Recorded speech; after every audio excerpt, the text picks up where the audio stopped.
So good morning.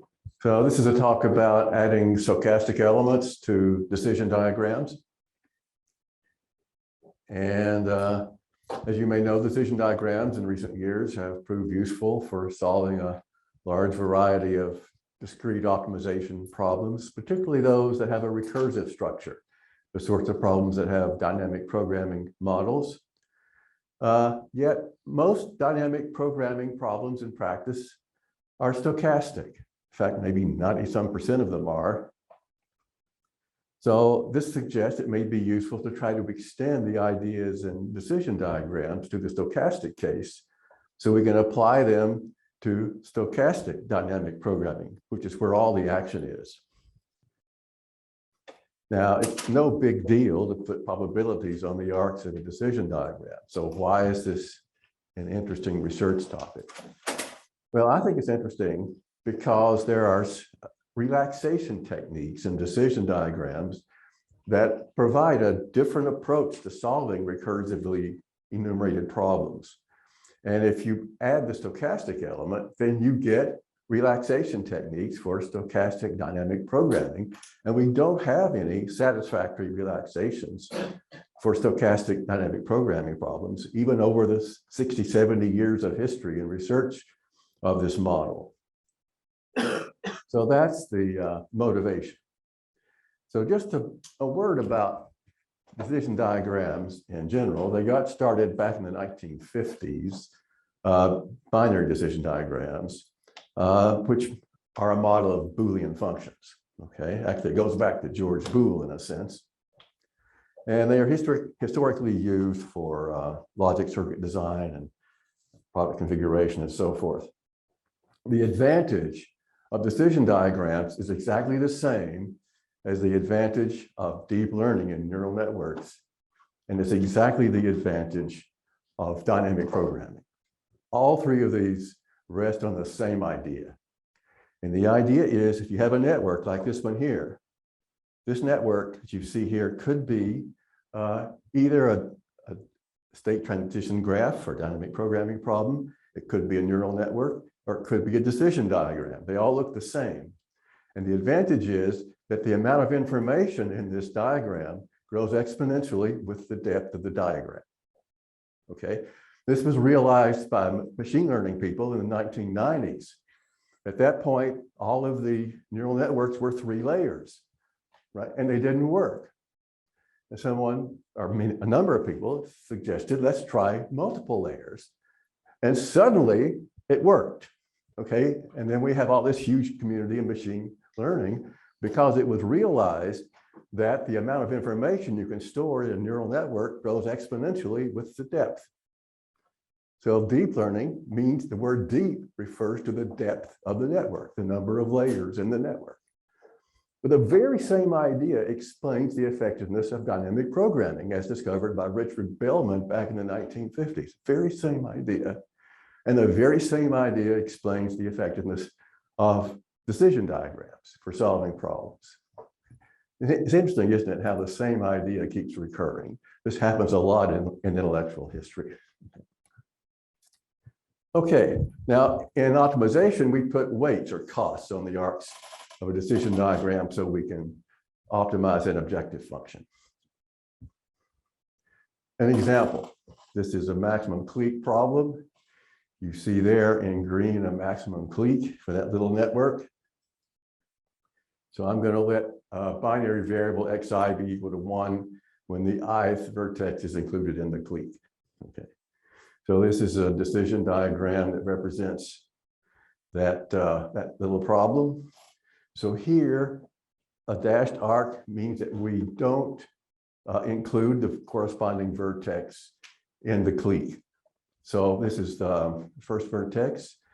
If we go this direction, we don't include it. If we go the other direction with the solid arc, we do include it in the clique. Each path from top to bottom in this network represents a clique. Or to say, it represents a clique, a feasible clique. Now to find a maximum clique, we put a cost on each arc. We're maximizing cost in this problem. So we want to maximize the length or the cost of a path from top to bottom. So once we have the diagram in front of us, the optimization problem is trivial. It's simply a longest path problem. So that's how decision diagrams work. Here's an example of a longest path. Okay, and it gives you another maximum clique. There's another maximum clique. Okay. Now, in dynamic programming, we can interpret the state transition graph of the dynamic programming problem as a decision diagram, a weighted decision diagram. So this allows you to solve dynamic programming problems by using a relaxation technique that decision diagrams provide. As you heard in the previous talk, a decision diagram can grow exponentially. The width can grow exponentially, okay, which defeats the purpose, particularly when you intersect constraints as was described. So what we do in this area of research is to limit the width and create a relaxation of the diagram. That is to say, the diagram represents a superset of the feasible set, okay? And that way we get a useful bound while still maintaining polynomial complexity. The maximum clique problem looks like this in dynamic programming notation. I won't delve on this. You can go back to this later if you want by looking at the slides. In general, this is the recursive equation for dynamic programming. It's called Bellman's equation. Okay. Now here is a dynamic programming representation of the same problem. Here we're interpreting the decision diagram as a state transition graph. Okay. If you turn it on this edge, you get a neural network, okay, of a kind. Okay, so what I'm doing here is to show at each node, at each vertex, at each node of this diagram, the state. In this case, the state is the set of vertices that have been selected so far to be in the clique. Okay, so we always have a state because we have a Markovian property, and the next move depends on the current state. The cost to go is this quantity right here. It's what we compute recursively, the H, and it's the maximum clique we can obtain by starting at this particular point, at a particular node in the network. All right, and the cost to go at the very top is the optimal size, the maximum size of a clique. In this case, it's 3. As to show you just a different example, a different perspective, we'll do a job sequencing problem. We heard about one of those this morning as well, okay? So here, the so-called control, that is to say the decision that we make, is the ith job in our sequence of jobs we're trying to schedule, and we have to schedule these jobs within time windows, and each job has a processing time. We're trying to minimize total tardiness. The decision diagram looks like this, okay? So the state consists of the set of jobs scheduled so far and the finish time of the last job schedule. So we have 2 state variables here, okay? And we're trying to find, in this case, a shortest path from top to bottom in this decision diagram. So here again, we have a complete decision diagram. It's not a relaxed decision diagram yet, it's complete. So it can grow exponentially, and the DP problem looks like this. Okay, now just to clarify, even though a state transition graph can be interpreted as a decision diagram, they are 2 different concepts, or 2 very different concepts, okay? This is sometimes a point of confusion. One difference is that if you have a decision diagram, there are well-known techniques for reducing that decision diagram while still representing the same problem.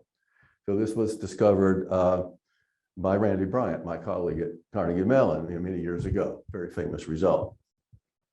Okay, and another difference is for decision diagrams, we have these relaxation techniques. I'm going to show you that were not discovered in the dynamic programming community over the 70 or so years of its existence.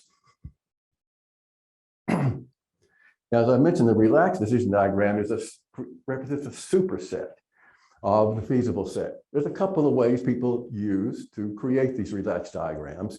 One is to start with a trivial diagram and refine it, okay, as we go along, get a relaxation. Another is to start creating a complete diagram, but we merge nodes along the way to keep the width from growing too great. I'm going to use that latter method, a no merger method, today.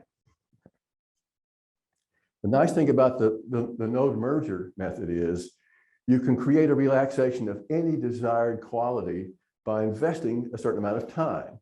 So what you do is you put a bound on the width of the diagram and you merge nodes to keep that width within bounds, okay? And of course, the greater width you allow, the more accurate relaxation you're going to get. So you can adjust the quality of the relaxation you'd like to invest in. So here's an example. I'm going to merge those two nodes in the circle to keep the width of that third layer from growing too great. Okay, so I'll merge those two.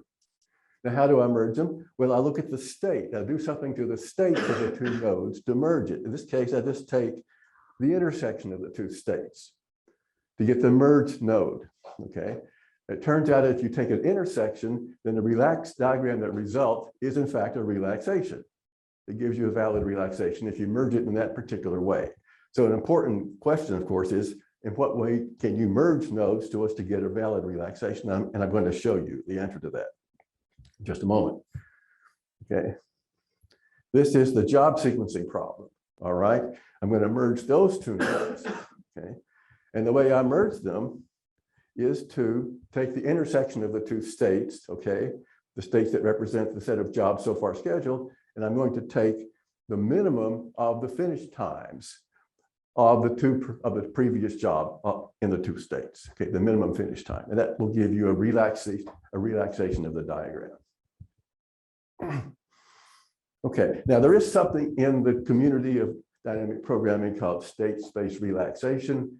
If you're an OR guy, you know about this. This is very different, and it's not nearly so useful, actually, because here you have to create different state variables. You map the problem into a smaller state space, and so forth and so on. So we really don't get a very useful relaxation.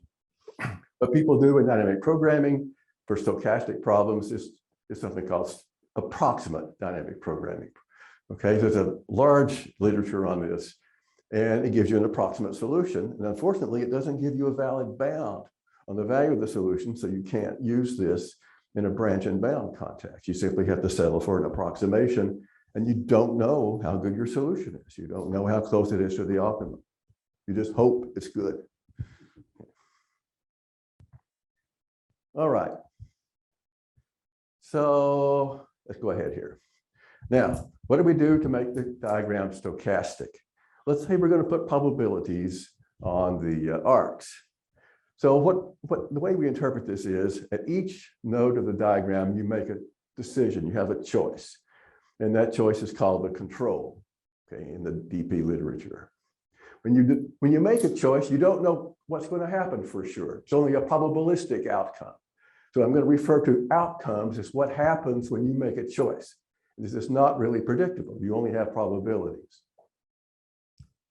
Now, in a problem like this, the solution of the problem is not simply a sequence of choices, a sequence of controls, because the control you select depends on how you end up from your previous choices, right?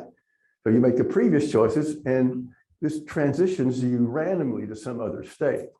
Once you find out what state you're in, at that point, you make the next choice, taking into account the state you landed in. This is actually good in a way, because you can learn from what happened due to your previous choices, right? You learn from your previous choices, and you use that information to help you decide what to do now. This is, in fact, the first occurrence of learning in the optimization field. And it occurred back in the 1950s.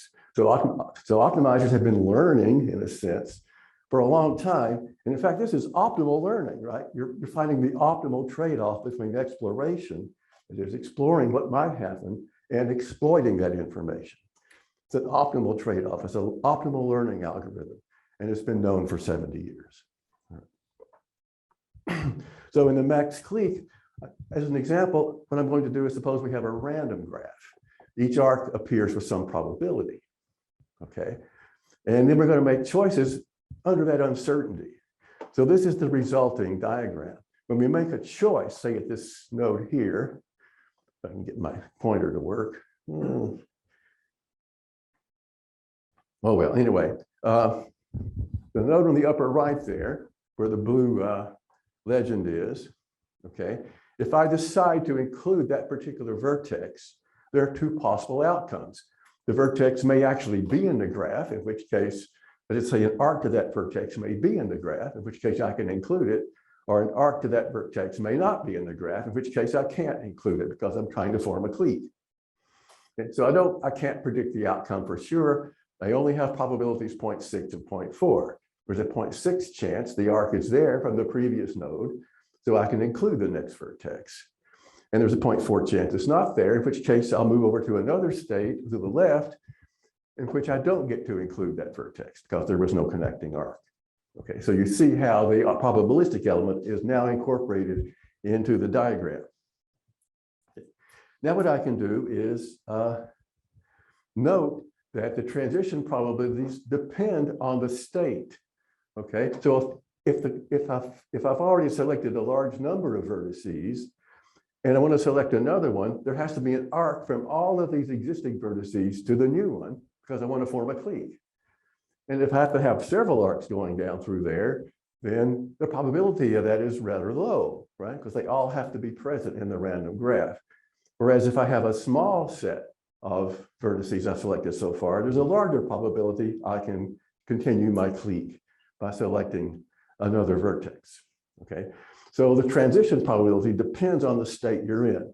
This is what makes the problem hard and what makes it interesting. This is where the learning comes in. State-dependent learning, okay. And this is the model, how the model looks in dynamic programming, classical model, all right. So here I compute the optimal expected size of the clique. The optimal expected size of the clique in this problem is slightly more than 2, because I'm going to make mistakes along the way, right? I don't know whether those arcs are there, and I'm taking advantage of what I learned from previous choices. And that is not simply a shortest path through this network. You compute the expected, the maximum expected size of the clique by dynamic programming, by this recursive optimization. Okay. Now, how do we relax this thing? That's tough, okay? Before, we relax a diagram just by making sure that we don't exclude any of the paths that are there. We include more paths in a relaxation. You can't do that here because solutions are not paths. Solutions are policies. A solution is a policy that tells you what to do at every possible state, okay? And when you relax the diagram, then you have a completely different structure in their diagram, and the previous policy doesn't exist anymore. It doesn't even apply because the diagram is a different configuration. So the only way I see how to define a relaxation for a diagram is simply to say the optimal solution of this relaxed diagram gives you a bound, a valid bound on the optimal value of the original diagram. Okay, I'm going to define a relaxation just in that simple way.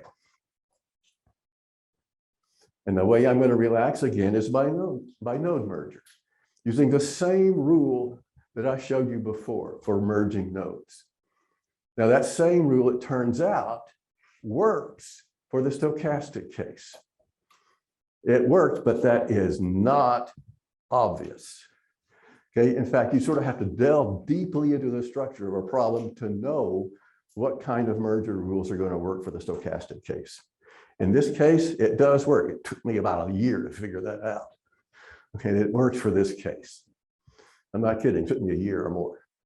All right, so here's the merger. It happens to work, and we'll see why in a moment. Okay, in the job sequencing model, it turns out the transition probabilities are state independent.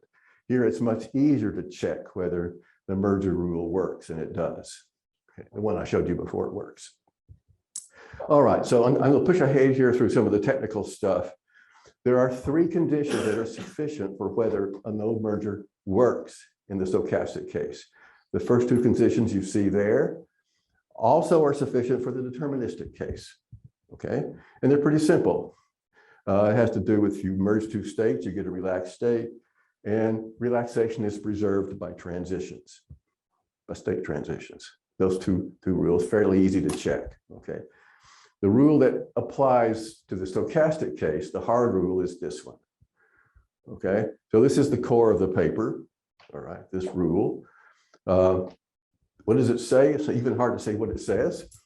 Okay, it basically says that, well, if you have a state that relaxes another state, okay, then the expected cost of a transition from one state is bounded by the expected cost of a transition from the other state if you also perturb the cost the same amount in each case.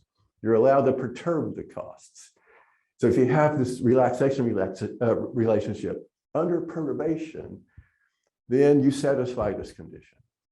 And checking whether you have this property is not easy. So for example, in the case of the max clique, it's like a 2-page proof, even to show that you satisfy this condition, because you got to go deeply into the structure of the problem before you know. Okay, so this is the lemma that makes it work and so forth, and this is the theorem. Now it turns out if you have state independent condition probabilities, then you only need the first 2 conditions, so it's easy to check. So let me show you some results. The major barrier here is that, to evaluate the quality of a bound, you have to solve the problem exactly to optimality, and we can't solve these problems. No one knows how to solve stochastic optimization dynamic programming problems to optimality. So what do? At least non-trivial problems. So I'm going to try to use some problems from a famous library, the Dymax problem collection, see what I can do with those. I'm going to take some deterministic problems and make them stochastic and try to solve them. And I'm going to generate some random problems. Okay. It turns out in the benchmark problems, I could only solve 2 of them. Okay. And one of them took 24 hours. The others were intractable. So you do what you can. Right. For the random instances, I designed the problems to be non-trivial and yet small enough that I could solve them to optimality. So I can evaluate the quality of the bounds that I get. All right. So here we go. So these are some random instances of various densities. So what are you seeing here? So each graph shows 3 instances, and I've computed a bound for each instance using decision diagrams of growing width. And as the width grows, you get a more and more accurate solution. So good is, small is good. As you get smaller, you're getting closer to the optimum. And the last point you see on the right is the optimal value. So as you see, as we increase the amount of time we invest in the diagram is wider, we get a more accurate estimate, finally down to the optimum. And what's interesting here to me is that there's not much difference between even rough approximation and the optimal value. It's a very gradual improvement as you increase the diagram. So this is good news to me anyway. Okay, not bad. So you can take just a tiny diagram and get pretty good bound relative to the optimum. And here's some more examples. They're not quite so good there. Okay, these are sparser problems. Okay. Now here's some Dymax instances I chose that are not trivial and yet not huge either. Okay, sort of in between. These are the 2 I could solve to optimality. So this one, the one on the right, took 24 hours to solve. You notice that the improvement follows a kind of logarithmic trend.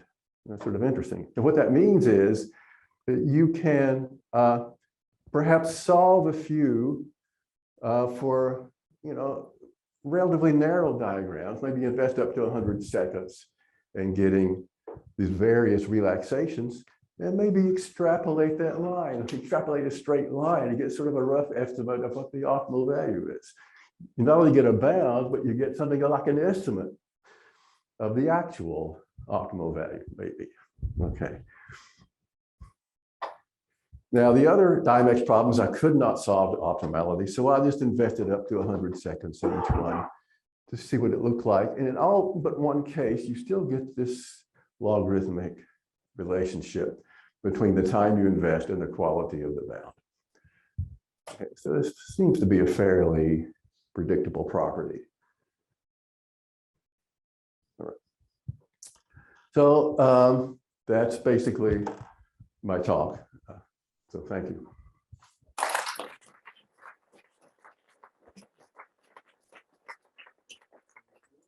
For the talk, we have a few minutes.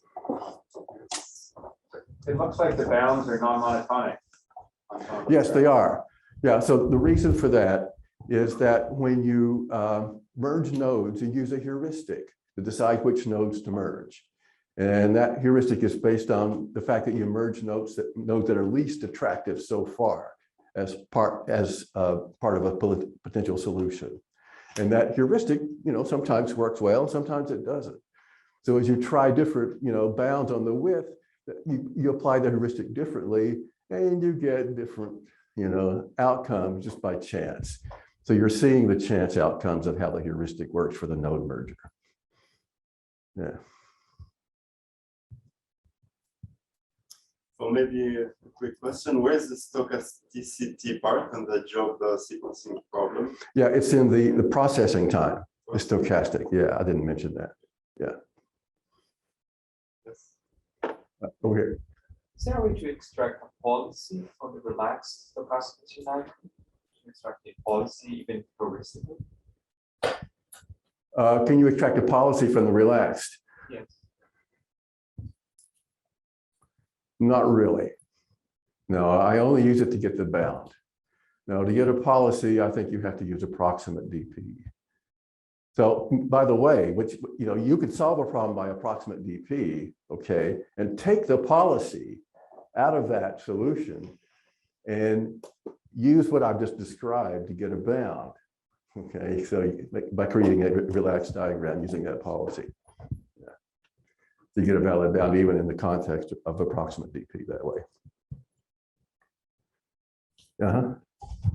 So you mentioned about projecting to estimate where the, Yeah. but where do you stop? So I didn't understand how far. Yeah, where do you stop? I don't know. Well, you have to estimate the width of the exact diagram. You stop at the width of the exact diagram.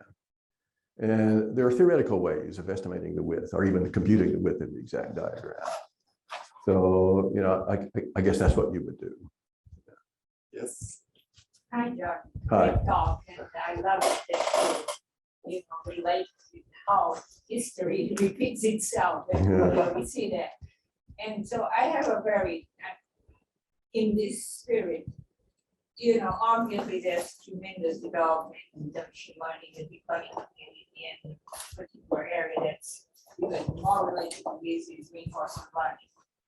And where basically you use an approach that will allow you to, for example, have a policy network and a value network. And my question is, do you think some of these insights can be applied in a more general context? Well, let me suggest one thing you might do. All of the material I've showed you so far for recursive optimization is sequential dynamic programming, okay? And this is only a special case of a more general idea. Okay, so in dynamic programming, the layers of the state transition graph form a path. Okay, each layer is sequential. There's a sequence of layers. Same in a neural network, you have a sequence of layers. Well, in general, these layers can form a tree, okay? And then the complexity of the resulting problem is proportional to the tree width, okay, of the underlying constraint graph, or also called the induced width, okay? So this is well-known theory, okay? Well, why not use non-serial neural networks and apply the same theory there? See, all the neural networks that I've seen, I'm not an expert, but are sequential, serial neural networks. Why not use a non-serial neural network that's constructed by exploiting the constraint graph of the underlying problem, okay, so as to minimize the induced width. Okay. And then, after all, the brain is a non-serial neural network. Why don't we do that? Just one suggestion. Right, Okay. interesting discussion, and I Okay, thank think you. it's the perfect ending for the session. I hope you enjoyed it.